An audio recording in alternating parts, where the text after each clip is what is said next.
It was a Tuesday night in October 1987 when Sarah Mitchell made the mistake that would cost her everything. The bathroom mirror in her Chicago apartment reflected her skeptical face as her roommate.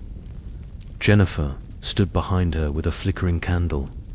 "You're actually going to do this?" Jennifer's voice trembled slightly. Sarah laughed, the sound echoing off the tiled walls. "It's just a stupid legend. Nothing's going to happen," but something did happen. And what followed would become one of the most documented cases of paranormal activity in Chicago's history. Though most of the evidence remains sealed in police archives to this day, the origin of the legend to understand what happened to Sarah Mitchell, we need to go back to 1890, to a story that Chicago tried desperately to erase from its records. The story of Daniel Robitaille. I spent 3 years researching this case, combing through historical archives, interviewing descendants of witnesses, and piecing together documents that had been deliberately misfiled or destroyed. What I found was far more disturbing than any urban legend. Daniel Robitaille was real. The son of a formerly enslaved man who had purchased his freedom and built a successful shoemaking business in Chicago. Daniel showed artistic talent from an early age. By his late 20s, he had become one of the most sought-after portrait painters in the city. His work hung in the homes of Chicago's elite, though few knew the artist was a black man. In the spring of 1890, he was commissioned by William Bell, a wealthy landowner, to paint a portrait of his daughter, Caroline, for her upcoming wedding to the son of a railroad magnate. The sessions took place in the Bell Mansion over the course of 6 weeks. What happened during those sessions, no one can say for certain. But by the end of the 6th week, Caroline Bell called off her engagement. Her father discovered love letters hidden in her room, written in an elegant hand he recognized from the signature on his daughter's portrait. What followed was not justice. It was a lynching. The murder, the details of Daniel Robitaille's death come from a single source, a deathbed confession given in 1943 by Thomas Hendricks, who was 17 years old in 1890 when he participated in the mob that killed Daniel. The confession, recorded by a priest and later obtained through a leak from the Chicago Archdiocese, describes events so brutal that reading the transcript left me unable to sleep for weeks. On the night of June 20th, 1890, a mob of approximately 20 men tracked Daniel to a barn on the outskirts of what is now the Cabrini Green area. They tied him to a wooden post. William Bell himself, according to Hendricks, performed the first act of violence, sawing off Daniel's right hand with a rusty blade, taken from a butcher shop. But it was what came next that gave birth to the legend. The mob had brought with them honeycombs, stolen from a local beekeeper. They smeared Daniel's body with the honey, covering his wounds, his face, his chest. Then they broke open the hives. According to Hendricks, Daniel didn't scream as the bees descended on him. He didn't beg. Instead, as thousands of stings pumped venom into his body and the mob chanted, "Candyman," a cruel mockery of the sweetness being used to torture him. Daniel spoke a single sentence over and over. "Say my name." Those were his last words. Say my name, not a plea, a command, a curse. His body was burned, and his ashes were scattered across the land that would eventually become one of Chicago's most notorious housing projects.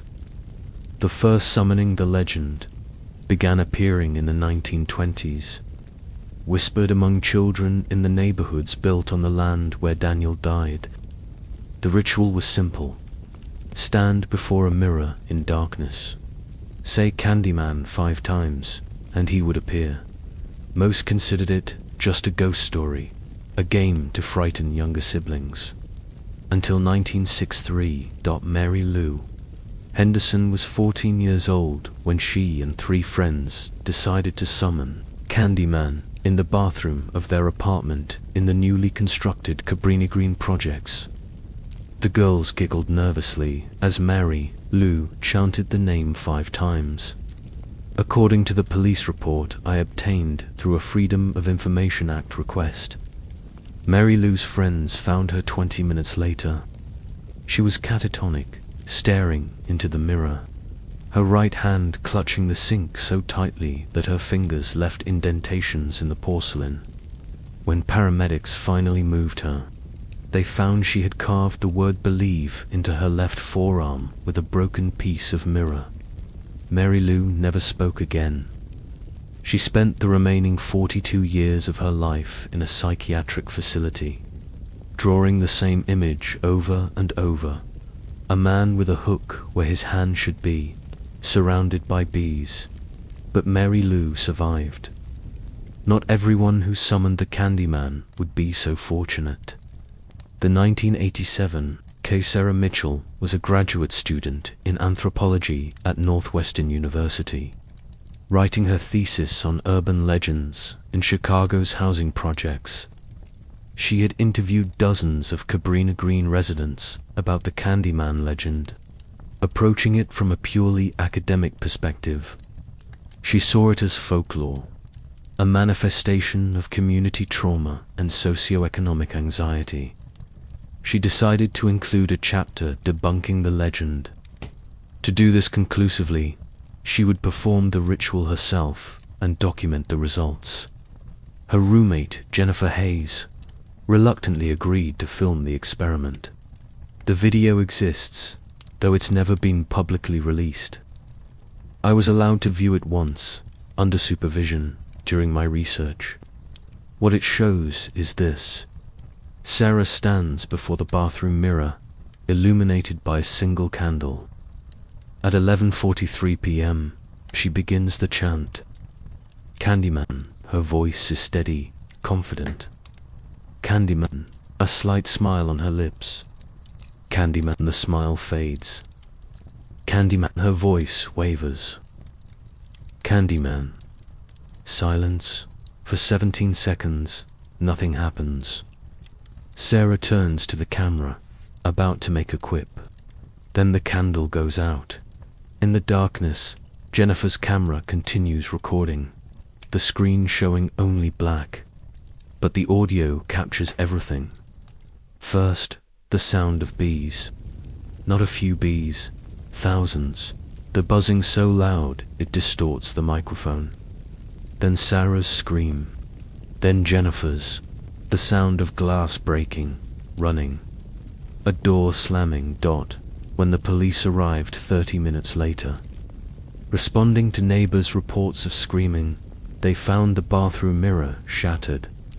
The walls were covered in honey, later confirmed to be from a species of bee that had been extinct in Illinois. Since the 1890s, Sarah was gone. The investigation detective Robert Chen was assigned to Sarah's disappearance. I interviewed him in 2019, 2 years before his death from lung cancer. He was reluctant to discuss the case at first, but eventually, he shared details that had never been made public. We found her 3 days later, he told me, his hands shaking as he lit a cigarette despite the oxygen tank beside his chair. In the basement of the building where Daniel Robitaille was murdered. The building had been demolished in 1923. There shouldn't have been anything there but foundation stones and dirt. But there was a basement, or rather, there had been one, and somehow still was, existing in a space that blueprints and modern surveys insisted was solid earth. Sarah was alive when they found her. Barely her right hand was missing, severed at the wrist with what coroners later described as extreme precision, possibly by a curved blade. The wound had been cauterized with what appeared to be flame. But the physical injuries weren't the worst part. She kept saying the same thing. Over and over, Detective Chen said. He showed me everything they did. I felt every sting, every cut, every flame. She wasn't talking about what happened to her. She was talking about what happened to him. Sarah Mitchell died in the hospital 4 days later from complications of septic shock. But before she died, during brief moments of lucidity, she told nurses and doctors what she had seen. The testimony I obtained Sarah's hospital records through a contact who wishes to remain anonymous. The nurse's notes from her final days paint a disturbing picture. Sarah claimed that when she said Candyman's name the 5th time, the mirror hadn't merely reflected the bathroom, it had shown her the past. She saw Daniel Robitaille's murder, not as an observer, but as him. She felt the saw cutting through his wrist, the honey burning his eyes, every bee sting, and there were thousands, as a separate point of agony. But worse than the physical pain was what came after. She felt his consciousness fragmenting in death, spreading across the land, seeping into the foundations of buildings that would rise on his grave. She felt over a century of rage and sorrow, of being forgotten, of watching the place of his murder become a place of continued suffering for others. He doesn't just haunt the mirror, Sarah reportedly said. He haunts the act of forgetting. Every time someone says his story isn't real, that it's just a legend, they make him weaker. That's what he can't allow. That's why he has to make believers. According to the notes, Sarah's final words before she lost consciousness for the last time were, "He's not evil. He's just trying to be remembered, and he'll kill everyone who tries to forget." The pattern after Sarah's death, I began investigating other cases. What I found suggests that Sarah Mitchell was far from the only person who suffered after summoning the Candyman. In 1979, 3 teenage boys in Cabrini Green performed the ritual. 2 disappeared and were never found. The third, Marcus Johnson, was found dead in his apartment 3 weeks later. The official cause of death was listed as anaphylactic shock from bee stings. Despite the fact that Marcus had no known allergies and it was December, no bees were active in Chicago. In 1992, the same year the Candyman film was released, 7 people in the Chicago area reported supernatural encounters after performing the ritual. 3 required psychiatric hospitalization. 1 died under mysterious circumstances in 2003. Helen Lyle, whose name the filmmakers borrowed for their protagonist, performed the ritual as research for a book, debunking urban legends. She disappeared for 6 days. When she reappeared, she refused to discuss what had happened, moved to Seattle, and never returned to Chicago. She declined my requests for an interview, but sent a single email. "Some stories are true. Leave this one alone." But I couldn't leave it alone, because the pattern was clear.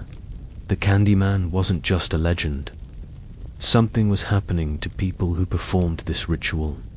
Something real, measurable, and consistent. The question was, what? The theory.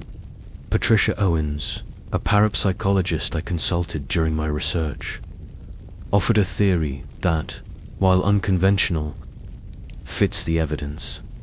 Traumatic deaths, especially those involving profound injustice, can create what we call psychic echoes, she explained. The location where Daniel Robitaille died became charged with the energy of his death, his pain, his rage, his desire to be remembered. The mirror ritual isn't summoning a ghost in the traditional sense. It's creating a resonance between the participant's consciousness and that psychic echo. In other words, when you say his name 5 times, you're not calling him to you. You're opening yourself to him. You're giving him permission to share his experience with you, and once you've experienced what he experienced, you become part of his story. You become proof that he existed, that what happened to him mattered. You become, in a sense, a carrier of his memory. The violence that follows, Dr. Owens continued, isn't random. It's purposeful. Each victim becomes another chapter in the legend, ensuring the story continues. It's the ultimate act of resistance against being forgotten. The 2021 revival, when the new Candyman film was released in 2021. Reports of summonings spiked nationwide. Emergency rooms in Chicago, New York, and Los Angeles treated dozens of people for severe psychological distress after performing the ritual. 3 deaths were reported, though official causes were listed as suicide or accident. But one case stood out. Anthony McCoy, a visual artist in Chicago, became obsessed with the Candyman legend while creating artwork about gentrification in Chicago. According to his partner, Brianna Cartwright, Anthony began experiencing vivid nightmares after researching the story. He claimed to see Daniel Robitaille in his apartment, showing him visions of other victims of racial violence. Anthony disappeared in September 2021. His body was never found, but his final artwork, a massive mirror installation, was discovered in an abandoned building in what used to be Cabrini Green. The mirrors were arranged in a circle, and in the center, written in what was later confirmed to be human blood, was a message: "We are all Candyman." The hive. This brings us to the most disturbing aspect of the legend's evolution. The original story was about one man, Daniel Robitaille, but contemporary versions suggest something more complex. Multiple sources in Chicago's Black community told me variations of the same idea. Candyman is not just Daniel. He's every victim of racial violence whose story was forgotten. Every person who died unjustly and whose name was erased from history. They form what some call the hive, a collective consciousness of pain and rage, held together by the bees that killed the first Candyman. This interpretation gains credibility when you examine the variations in witness descriptions. Some people who claim to have seen Candyman describe the hook and the bees, but describe different faces, different ages, even different clothing from different eras, as if the entity changes, or as if multiple entities share the name. Saying his name isn't just about summoning a ghost, explained Reverend James Lowe, a community leader who has spent decades working with Cabrini Green survivors. It's about acknowledging a history of violence that America wants to forget. Every time someone says Candyman, they're saying the name of every black person who was lynched, who was murdered, who died unjustly and was forgotten. That's what makes it powerful. That's what makes it terrifying. The Warning Eye began this investigation as a skeptic.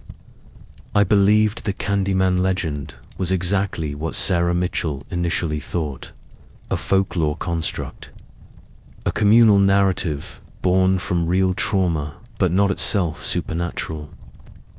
I no longer believe that.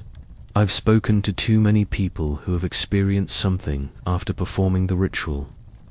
I've seen too many police reports that don't make sense. Too many medical records with impossible findings. Too many lives destroyed by what should have been a harmless dare. More importantly, I've felt it myself. During my research, I visited the site where Daniel Robitaille was murdered. It's a parking lot now, unremarkable pavement covering ground soaked in history. I stood there at night, alone, and I felt something. A weight in the air. A sense of being watched. A sound that might have been wind, or might have been whispers, or might have been bees. I did not say his name. I will never say his name, because here's what I've learned. The Candyman legend isn't about a monster. It's about the price of forgetting. It's about what happens when we try to pave over history instead of acknowledging it. It's about the fact that pain doesn't disappear just because we stop talking about it. Daniel Robitaille's story is true. His murder happened. The injustice is real. And whether you believe in ghosts or not, that history has consequences. Those consequences are still unfolding. The ritual I need to address this directly. If you're reading this and thinking about trying the ritual, don't. I don't care if you're a skeptic. I don't care if you think it's just a story. I don't care if you think you're brave enough to face. Whatever might happen, don't do it. Every person I interviewed who survived an encounter with the Candyman said the same thing. They thought they were prepared. They thought they understood the risks. They were wrong. The ritual isn't a game. It's not a test of courage. It's an invitation to experience trauma and violence on a level most people can't comprehend. It's opening a door to something that has been hurt so badly, so profoundly, that it exists now only as pain and rage. And once that door is open, it can't be closed. Conclusion: the Candyman legend endures because it's built on truth. Daniel Robitaille was real. His murder was real. The systemic racism that allowed his murder was real. The attempts to erase his story were real. Whether the supernatural elements are real in a literal sense, I can't definitively say. But I can say this: something happens to people who perform this ritual. Something consistent, measurable, and often destructive. Maybe it's a ghost. Maybe it's a psychic echo. Maybe it's the weight of history manifesting in ways our modern understanding can't explain. Maybe it's all in our heads, but our heads are powerful enough to make it feel real. Or maybe, just maybe, some stories demand to be told. Some histories refuse to be forgotten. Some names, once spoken in the right way, in the right place, with the right intent, have power. Daniel Robitaille's name has power. I've written this to honor his memory, to tell his story, to ensure he's not forgotten. And I've written it to warn you. Some legends are warnings, not invitations. The mirror waits. The darkness waits. The bees wait. Don't give them a reason to come for you. Say his name if you must, but understand what you're really saying. You're acknowledging a history of violence. You're calling out to pain that has lasted over a century. You're inviting something into your life that you may never be able to remove. I've spent 3 years researching this story. I've interviewed survivors, examined evidence, traced the legend back to its historical roots. And I can tell you with absolute certainty, the Candyman is real. Not in the way the movies show. Not in the way the legend suggests, but in the way that matters most. In the consequences of saying his name.